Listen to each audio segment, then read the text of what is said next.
Hello friends, आपण मानकु मो YouTube channel रे स्वागत एवं आउ एक नुआ वीडियो रे मध्ये स्वागत। आज हम डिस्कस करिबा 2025 मसिया रे होइतिबा डिसेंबर मासर ओटीईटी एग्जाम रो क्वेश्चन आंसर को आज हम सीडीपी बा चाइल्ड डेवलपमेंट एंड पेडागोजी रो क्वेश्चन आंसर डिस्कस करिबा।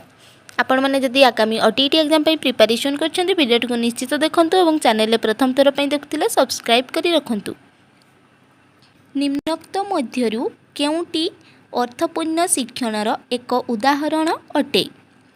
बारंबार अभ्यास करी कविताटीए मन रखिबा, गाणितिक सूत्रगुड़िकर पुनरावृत्ति करिबा, कौनसी धारणर व्याख्याकरण, शिक्षकों को अनुसरण करी एक ज्यामितिक चित्र अंकन करिबा। एहार आंसर हबो कौनसी धारणर व्याख्या करिबा बा व्याख्यान करिबा बा ऑप्शन सी सठिक आंसर। पाठ्यक्रम विकास प्रक्रियार प्रथम सोपानटी कौन? पाठ्यखसड़ा प्रस्तुति, शिक्षादान सामग्रीर चयन, पाठ्यक्रमर फलप्रदतार मूल्यांकन, शिक्षार्थी मानकर शिक्षण आवश्यकतार निरूपण। पाठ्यक्रमर विकासर प्रक्रियार प्रथम सोपानटी कौन?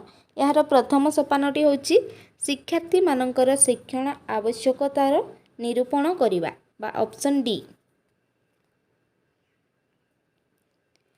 पर्यवेक्षण पाई केउं साधनटी व्यवहार करा जाई न थाए? घटनावली विवरण, रेटिंग स्केल, तनखी तालिका ना प्रश्नावली? यार आंसर हबो प्रश्नावली। प्रश्नावली आमे पर्यवेक्षण पाई व्यवहार करि न थाउ।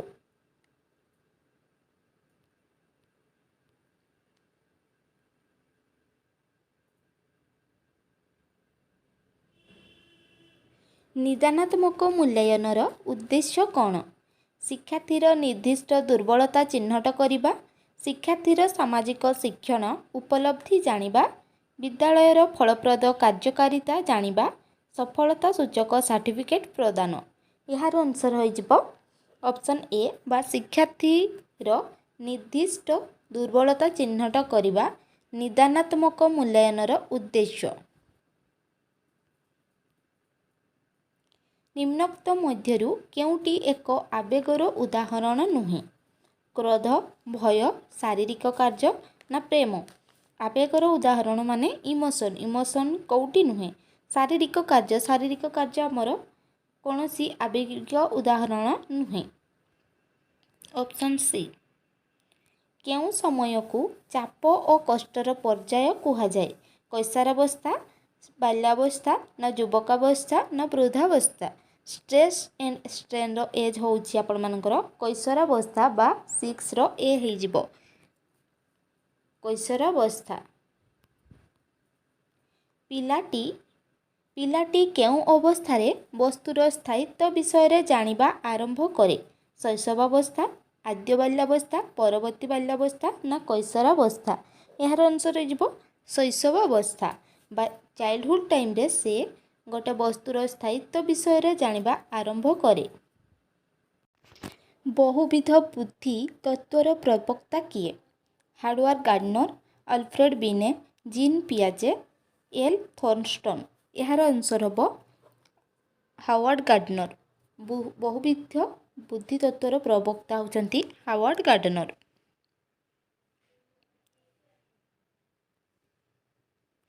निम्नलिखित सहशैक्षिक पाठ्यकार्य मध्यरु केउटी सृजनशीलतार विकास रे सहायक होइथाय?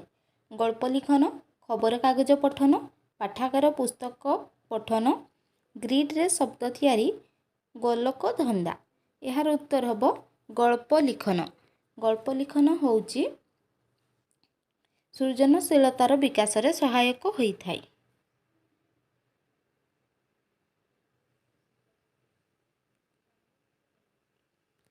निम्नोक्त मध्यरु केउटी गुणात्मक शिक्षादान रे बाधक साजिथाए? पर्याप्त शिक्षण सामग्रीर उपलब्धता और सेगुड़िकर व्यवहार, विकल्प शिक्षण अभिज्ञतार व्यवहार, अधिक शिक्षार्थी विशिष्ट एकक श्रेणी, सामग्रिक और धारावाहिक मूल्यांकनर कार्यकारिता? यार आंसर हबो ऑप्शन सी अधिक शिक्षार्थी विशिष्ट एकक श्रेणी गुणात्मक शिक्षादान बाधक साजिथाए। ନିରନ୍ତର ଓ ସାମଗ୍ରିକ ମୂଲ୍ୟାୟନ ଶିକ୍ଷାଦାନ ପଦ୍ଧତି ବଦଳାଇବାରେ ସାହାଯ୍ୟ କରେ। ଶିକ୍ଷାର୍ଥୀମାନଙ୍କର ଶିକ୍ଷା ଗ୍ରହଣ ସମୟକୁ କମାଇଥାଏ। ଶିକ୍ଷକମାନଙ୍କର କାର୍ଯ୍ୟଭାରକୁ ବଢ଼ାଇଥାଏ। ଶିକ୍ଷାର୍ଥୀମାନଙ୍କ ଉପରେ ପରୀକ୍ଷାର ବୋଝ ବଢ଼ାଇଥାଏ। ଏହାର ଉତ୍ତର ହୋଇଯିବ ଶିକ୍ଷାଦାନ ପଦ୍ଧତି ବଦଳାଇବାରେ ସାହାଯ୍ୟ କରେ ବା ଅପସନ୍ ଏ। ଓଡ଼ିଶାର ରାଜଧାନୀର ନାମ କ'ଣ? ଏହା କେଉଁ ପ୍ରକାରର ପ୍ରଶ୍ନ? ସୀମିତ ଉତ୍ତରମୂଳକ, ସମାପନମୂଳକ, ମେଳକ ପ୍ରକାର, ସମ୍ପର୍କ ନିର୍ଣ୍ଣୟନ ପ୍ରକାର। ଏହାର ଆନ୍ସର ହୋଇଯିବ ସମାପନମୂଳକ ବା ଅପସନ୍ ବି। ଏକ ପରିସ୍ଥିତିରେ ଶିକ୍ଷାଲାଭ ଅନ୍ୟ ଏକ ପରିସ୍ଥିତିରେ ଶିକ୍ଷାଲାଭ ଉପରେ କୌଣସି ବିଶେଷ ପ୍ରଭାବ ନ ପକାଇବା। ସକାରାତ୍ମକ ସ୍ଥାନାନ୍ତରଣ, ନକାରାତ୍ମକ ସ୍ଥାନାନ୍ତରଣ, ଶୂନ୍ୟ ସ୍ଥାନାନ୍ତରଣ, ପାର୍ଶ୍ୱ ସ୍ଥାନାନ୍ତରଣ। ଏହାର ଆନ୍ସର ହୋଇଯିବ ଶୂନ୍ୟ ସ୍ଥାନାନ୍ତରଣ ବା ଅପସନ୍ ସି। ଶେଷ ବାଲ୍ୟାବସ୍ଥାରେ ଅଧିକାଂଶ ପିଲା ଲମ୍ବା ଏବଂ ପତଳା ହୋଇଯାନ୍ତି କାରଣ ସେମାନେ ଠିକ୍ ଭାବରେ ସନ୍ତୁଳିତ ଖାଦ୍ୟ ଖାଇବାକୁ ପସନ୍ଦ କରିନଥାନ୍ତି, ସେମାନେ ବିଭିନ୍ନ ପ୍ରକାର ରୋଗର ଶିକାର ହୋଇଥାନ୍ତି, ନା ସେମାନେ ଶାରୀରିକ ଗଣ୍ଡି ତୁଳନାରେ ହାତ ଓ ଗୋଡ଼ ଦ୍ରୁତ ବେଗରେ ବଡ଼ ଓ ଶକ୍ତ ହେବାକୁ ଲାଗେ। ଉଚ୍ଚତାରେ ଅତ୍ୟଧିକ ବୃଦ୍ଧି ହେଉଥିବାରୁ ସେମାନେ ସ୍ୱାଭାବିକ ଭାବେ ପତଳା ହୋଇଯାନ୍ତି। ଏହାର ଉତ୍ତର ହେବ ଅପସନ୍ ସି। ପିଲାଟିର ଶରୀରର ଗଣ୍ଡି ତୁଳନାରେ ହାତ ଓ ଗୋଡ଼ ଦ୍ରୁତ ବେଗରେ ବଡ଼ ଓ ଶକ୍ତି ହୋଇଥାଏ, ତେଣୁକରି ସେ ପତଳା ହେବାକୁ ଲାଗେ। Option C. ବିକାଶ ସମ୍ବନ୍ଧରେ କେଉଁ ଉକ୍ତିଟି ଠିକ୍ ନୁହେଁ? ବିକାଶ ବଂଶଗତ ଓ ପରିବେଶର ପ୍ରଭାବ ଉପରେ ପର୍ଯ୍ୟବେସିତ। ପ୍ରାରମ୍ଭିକ ପର୍ଯ୍ୟାୟରେ ବିକାଶ ଅଧିକ ତ୍ୱରାନ୍ୱିତ ହୋଇନଥାଏ। ବିକାଶ ଏକ ଧାରାବାହିକ ପ୍ରକ୍ରିୟା। ନା ଆପଣମାନଙ୍କର ପ୍ରତ୍ୟେକ ବ୍ୟକ୍ତିର ବିକାଶର ଧାରା ସ୍ୱତନ୍ତ୍ର। ଏହାର ଆନ୍ସର ହେବ ପ୍ରାରମ୍ଭିକ ପର୍ଯ୍ୟାୟରେ ବିକାଶ ଅଧିକ ତ୍ୱରାନ୍ୱିତ ହୋଇନଥାଏ। ଏହା ଠିକ୍ ନୁହେଁ। ଆମର ପ୍ରାରମ୍ଭିକ ପର୍ଯ୍ୟାୟରେ ବିକାଶ ତ୍ୱରାନ୍ୱିତ ହୋଇଥାଏ, ଏଠାରେ ନଥାଏ ଅଛି, ତେଣୁକରି ଏହା ଆପଣମାନଙ୍କର ଭୁଲ ରହିଛି ବିକାଶ ସମ୍ବନ୍ଧରେ। ନିମ୍ନଲିଖିତ ଉକ୍ତିଗୁଡ଼ିକ ମଧ୍ୟରୁ କେଉଁଟି ବ୍ୟକ୍ତିର ବିକାଶର ନିୟମ ସହ ସମ୍ପୃକ୍ତ? ବିକାଶ ହେଉଛି କେବଳ ପରିମାଣାତ୍ମକ, ଏଠାରେ କେବଳ ଦେଇଛି, ତେଣୁକରି ଏହା ଭୁଲ ରହିଛି। ବିକାଶ ହେଉଛି କେବଳ ଗୁଣାତ୍ମକ, ତେଣୁକରି କେବଳ ଲାଗିଥିଲେ ତାହା ଭୁଲ ହୋଇଥାଏ। ବିକାଶ ସବୁବେଳେ ଆନୁପ୍ରାସ୍ଥିକ। ଆପଣମାନଙ୍କର ବିକାଶ ହେଉଛି ଉଭୟ ପରିମାଣାତ୍ମକ ଓ ଗୁଣାତ୍ମକ। ଏହାର ଉତ୍ତର ହୋଇଯିବ ଅପସନ୍ ଡି। ବିକାଶ ହେଉଛି ଉଭୟ ପରିମାଣାତ୍ମକ ଓ ଗୁଣାତ୍ମକ।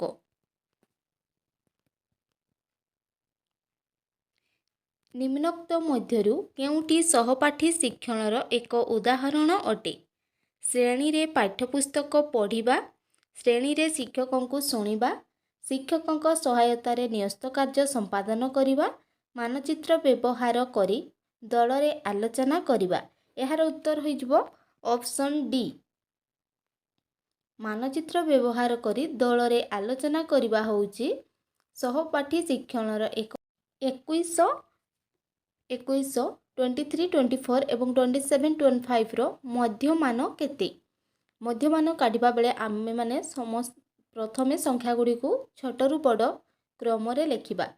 21, 21, 23, 24 21, 21, 23, 24, 25 ଏବଂ 27 ପ୍ରଥମେ ସଂଖ୍ୟାଗୁଡ଼ିକୁ ଛୋଟରୁ ବଡ଼ କ୍ରମରେ ସଜେଇ ଲେଖିବା। ତାପରେ ପ୍ରଥମେ ଏପଟୁ 2 ଜଣଙ୍କୁ ଛାଡ଼ିବା, ଏପଟୁ 2 ଜଣଙ୍କୁ, ତାପରେ ମଝିରେ ରହିଲା 23 ଏବଂ 24, ତାକୁ ପ୍ଲସ୍ କରିବା। 23 ଏବଂ 24କୁ ପ୍ଲସ୍ କଲା ପରେ 47 ହୋଇଯିବ।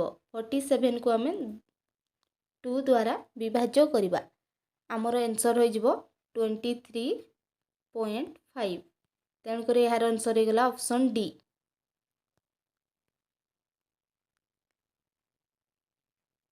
जेतेबेले गोटिए परीक्षण जहाँ मापिबाकू चाहूँछि ताहा ही मापे ताहाकू परीक्षणर कौन कुहाଯାଏ? वैधता, पूर्वानुमान, योग्यता, विश्वसनीयता, व्यावहारिकता। यार उत्तर हो वैधता बा ऑप्शन ए। जेतेबेले परीक्षण जहाँ मापिबाकू चाहूँचंती ताहा ही मापे सेतेबेले आमे वैधता कही थाउ बा वैलिडिटी कुहाଯାଏ। उपलब्धि परीक्षण द्वारा निम्न मध्यरु कହାର आकलन कराଯାଏ? विषय निरूपणता, शिक्षण असुविधा, प्रवेश ज्ञान ना मनोवृत्तिर परिवर्तन। यार आंसर हो विषय निपुणता विषय रे आमे आकलन करिपारू।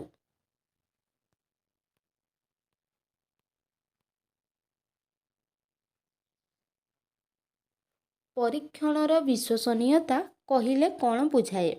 परीक्षण फलाफलर स्थिरता, परीक्षण फलाफलर अस्थिरता, परीक्षण फलाफलर सत्यता, परीक्षण फलाफलर पूर्वानुमान योग्यता।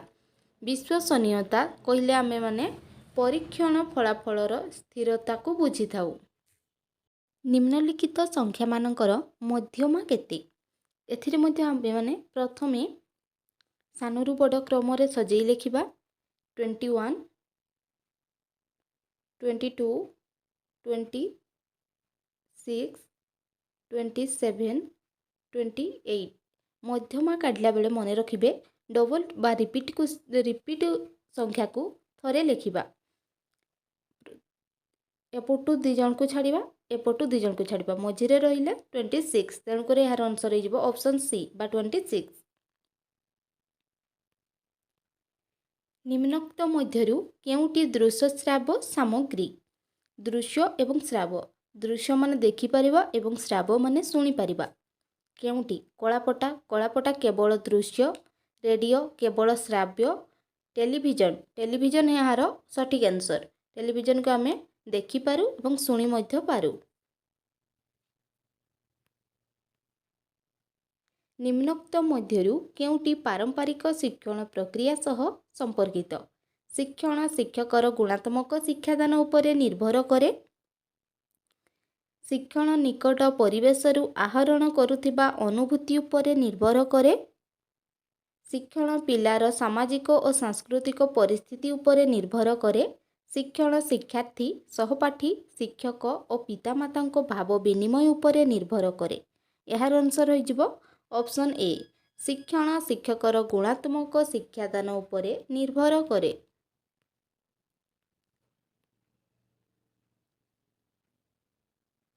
परवर्ती बाल्यावस्था सह बौद्धिक विकासर केउं पर्याय संपर्कित? संवेदी कारक पर्याय, प्राक संकार्यधर्मी पर्याय, स्थूल संकार्यधर्मी पर्याय, विमूर्त संकार्यधर्मी पर्याय। यार आंसर हो ऑप्शन सी स्थूल संकार्यधर्मी पर्याय। बाल्यावस्था सह बौद्धिक विकासर संपर्कित। बीएफ स्किनर केउं शिक्षण तत्व सह संपृक्त? प्रयत्न और प्रमाद, शास्त्रीय अनुबंधन, यांत्रिक अनुबंधन, अंतर्दृष्टि शिक्षण।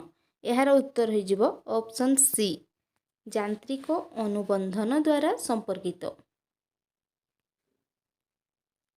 मन सामाजिक विकास तत्वर स्रष्टा किए? Lawrence Kohlberg, Erik Erikson, Jean पियाजे, लिव वाइगोट्स्की। यार आंसर हो एरिक एरिक्सन मन सामाजिक विकास तत्वर स्रष्टा बा साइकोसेक्सुअल डेवलपमेंटर जनक।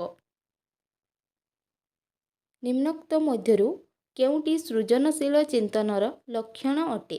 तात्विक चिंताधारा, तथ्यगुड़ी को एकत्रित करी समाधान करिबा, विभिन्नमुखी चिंताधारा, विश्लेषणात्मक चिंतन।